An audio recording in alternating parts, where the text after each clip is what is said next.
Hi வணக்கம். நான் உங்கள் மளிகை கடை போனா. எல்லாரும் எப்படி இருக்கு? நல்லா இருக்கீங்களா? நான் ரொம்ப நல்லா இருக்கேங்க.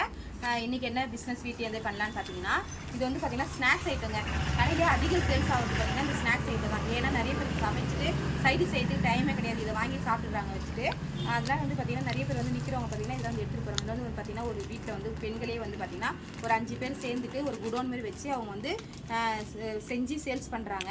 நிறைய வீட்டில் இருக்கவங்களும் போய் வாங்கிக்கிறாங்க. நாங்கள் கடைக்காரங்களும் போய் வாங்கிக்கிறோம். அவங்க வாங்கி வந்து நாங்கள் பேக்கெட் பண்ணி விற்கிறோம். ஸோ இது நல்ல லாபம் கொஞ்சம் தரக்கூடிய பொருளாக இருக்குது. அது நீங்களே செய்ய தெரிஞ்சிச்சுன்னா இன்னும் நீங்கள் யூடியூப்லாம் போட்டு நீங்கள் இது ஒரு பெரிய பிஸ்னஸாக பண்ணாங்க. இது ஒரு நல்ல பிஸ்னஸ்ஸு. ஸோ வேணுன்றவங்க யூஸ் பண்ணிக்கிங்க.